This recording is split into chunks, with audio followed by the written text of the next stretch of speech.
no nosso plenário e também na internet. Quero fazer uma saudação especial a um amigo que agora há pouco conheci, esteve no meu gabinete, que é o Douglas, lá do Jockey. Seja bem-vindo a essa casa. E essa casa é a casa do povo. É a casa onde os cidadãos têm que trazer os seus anseios para que os vereadores possam, da melhor maneira e da maneira possível, tentar resolvê-los junto ao Poder Executivo. Saudar também o vereador Lessinho, o vereador Gessi Costa, grandes amigos, companheiros, e conhecem profundamente a política desse município e conhecem muito bem essa Câmara. Presidente da sessão, vereador Miguel Moraes, estou muito preocupado com a política do nosso município e com os acontecimentos mais recentes na nossa Câmara. Hoje fomos notícias de jornal em virtude de forma constante e a gente não conseguia atingir o quórum para prosseguimento das nossas sessões. Nesse momento em que falo com um número de vereadores abaixo do quórum mínimo, que é 7, temos 6 vereadores, e falo graças à benevolência da mesa, do vereador Jorge Mariola, do vereador Miguel Moraes.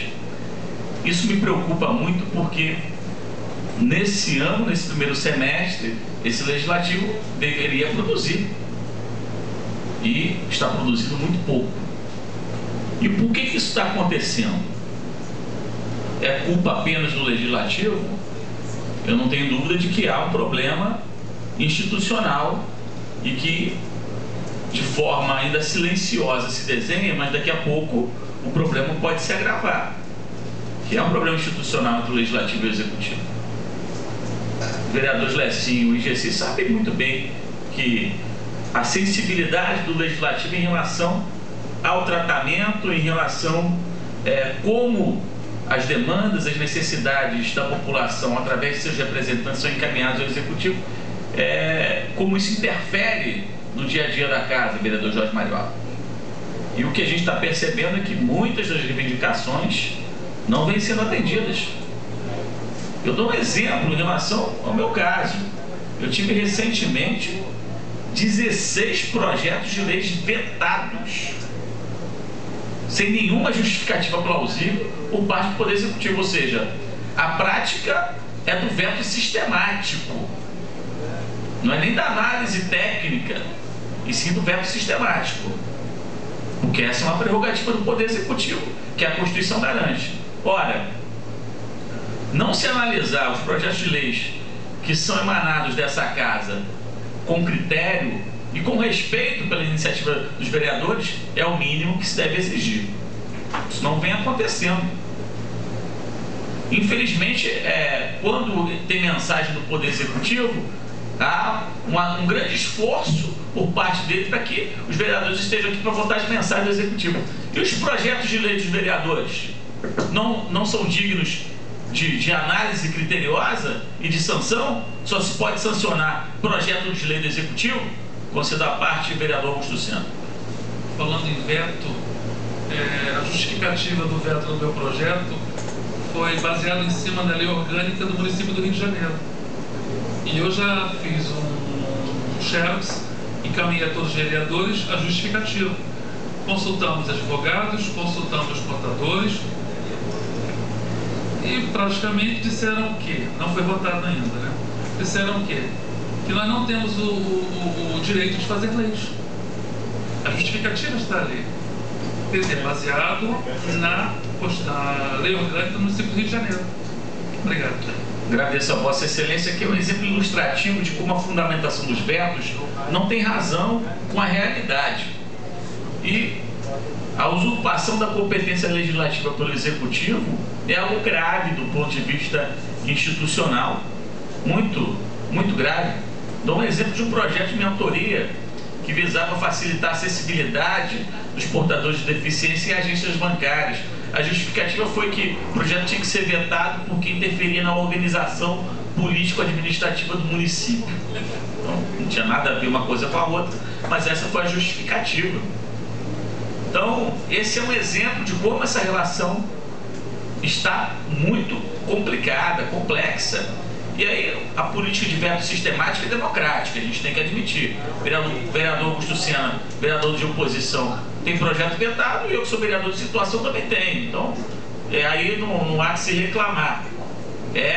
Não é em relação à posição política, e sim à competência dessa casa, aí que torna ainda mais grave o problema.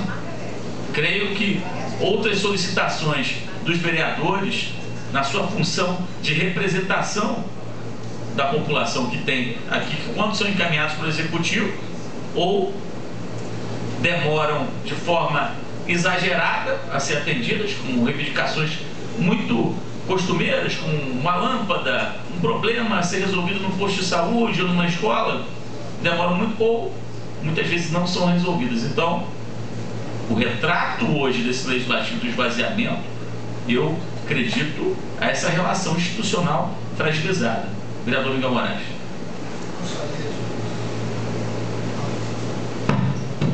Alô.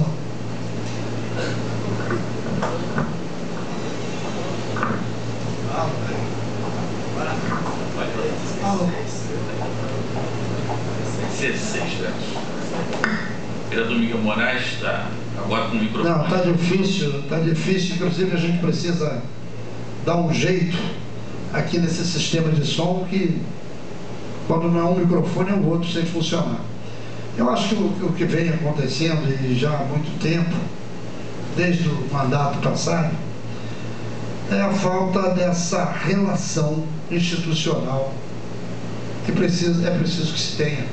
Acho que antes de vetar o projeto do vereador, que muitas das vezes demanda de pesquisas, muitas das vezes o nosso projeto vem de uma realidade de um outro município, né, para atender os interesses da necessidade, os interesses da sociedade, e no entanto um cidadão, e muitas das vezes nem mora no município, de forma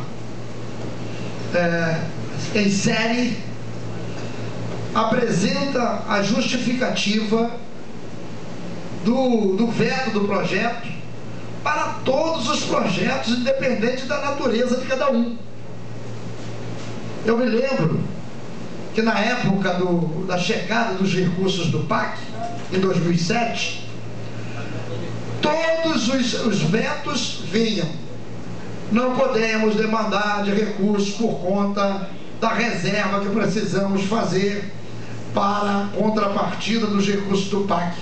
E tinha projetos que não tinha nada a ver, mas a justificativa era sempre a mesma. E por que isso acontecia e acontece? Por falta de comunicação, por falta de uma prática de que tem, olha, vamos vetar. Não importa de quem seja, vamos vetar, porque vetando facilita. E vetar não facilita. Vetar dificulta a relação. Eu espero que no ano que vem possa ter um Miguel Moraes para fazer essa relação institucional que tanto se precisa ter no município. Agradeço a parte, vereador Miguel Moraes, mas até para que possa chegar no ano que vem isso acontecer, as coisas têm que melhorar agora. Com certeza. Inclusive é uma preocupação. O vereador Jorge Mariola, exatamente, que ocupa a função de liderança do governo, o que eu vejo que muitas vezes o vereador Jorge Mariola fica numa tentativa de estabelecer sempre de forma solícita essa ligação da Câmara, institucional da Câmara entre a Prefeitura, e muitas vezes o que é dialogado, o que é conversado lá na Prefeitura, acaba não encontrando eco com a realidade do dia a dia. Então, fica aqui registrado, vereador José Antônio, desse problema que é o retrato dessa pouca presença dos vereadores. Hoje a gente teria que analisar algumas mensagens do Poder Executivo.